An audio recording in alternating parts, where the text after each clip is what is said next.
And thank you for joining us. I'm Ann Trujillo. And I'm Shannon Ogden. And our top story at 10 is fires. Several of them burning right now across the state. Now, right now, fire crews are battling the 416 fire in Durango, the Spring Fire in Costilla County, the Golf Course fire in Grand Lake, and now the Badger Creek fire near the Wyoming border. And none of these are within an hour of Denver, but we did see several small brush fires pop up today, including this one near C-470 in Platte Canyon.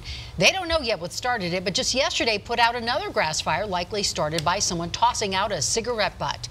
This stretch of hot, dry weather is providing ample fuel for these fires. So let's bring in meteorologist Stacey Donaldson to explain when we might get a break here. It looks like a break is coming as we head toward the weekend, but for now it's been a big ridge of high pressure that's settled in, and that's why it's been so hot these last few days and dry and windy. So let's take a look at the temperatures for the last few days. We started on Tuesday with a high of 97.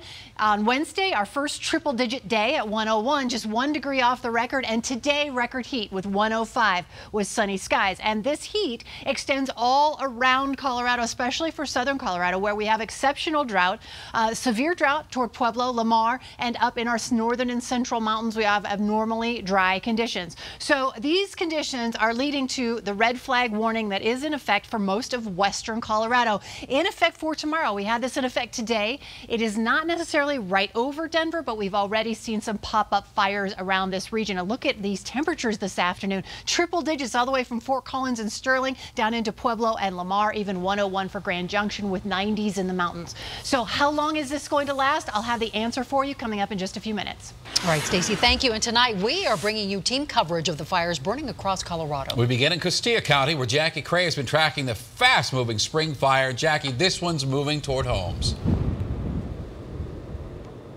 It is moving towards homes. This wind is not helping any. It really was only a matter of time before those flames crested this ridge, officially putting it into Huerfano County. You can see that line of fire there. Now, the wind, as I said, picked up substantially in the last couple hours, and of course, firefighters did not want to see that happen. Right now, Levita, the nearest community, is in pre-evacuation mode. A nearby subdivision has been evacuated, and as far as we know, it is at 0% containment. Out of control, and nothing you can do. And my house is on this end, but it'll eventually get there. My house is full of smoke right now. I'm just watching it all happen. The biggest worry, it would cross over the ridge of these hills into Levita. It didn't take long. It just blew up over the ridge, and then within 30 minutes, they had us all evacuated. Eric Shriver and his mother Dorothy were evacuated from their home and watched from this lookout point as the flames get closer. Could get what belongings we had, the documents, guns, and children, and got everybody out. So David Steffen, a Levita firefighter, spent all day warning people the fire was coming. After he helped fight it in the neighboring Costilla County, where it burned thousands of acres and several homes, he says it was bound to happen. We've been jumping on fires for so long that all those small fuels have built up. We've had a lot of problems with the drought lately. We've had pine beetles and spruce budworm and things like that that have weakened the trees or killed the trees. Hard to watch, but thankful they were able to get everyone out. It's a lot to lose up there, a lot of memories up there.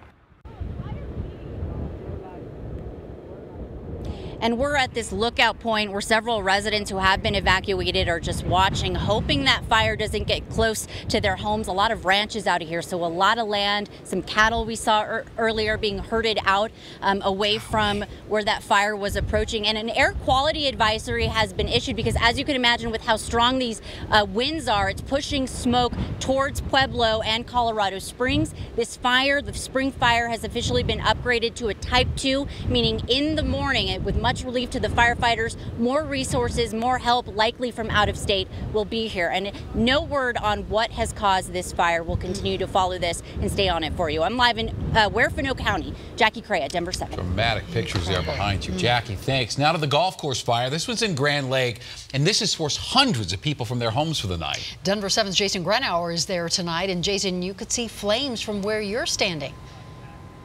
Yes, those flames from a likely slash pile right now over my shoulder, they sit about a quarter-mile away from homes, but earlier flames were right through this open space. We actually just saw a pine tree just flare up, burn, and then go out. That goes right up to a road. On the other side, feet and then homes. That's why those evacuation orders are still in effect at this hour. We are behind the fire line. We got to see it all up close. Flames still burning, scorched earth, and a lot of smoke in this open space just west of Grand Lake. It was huge. It was a lot of smoke. And then it just kept getting bigger and bigger. Still got a little time on station. More than 20 acres burned right up to Golf Course Road, which separates this open space from homes just on the other side. More than 400 people are still evacuated tonight. I'm hoping we get to go home soon.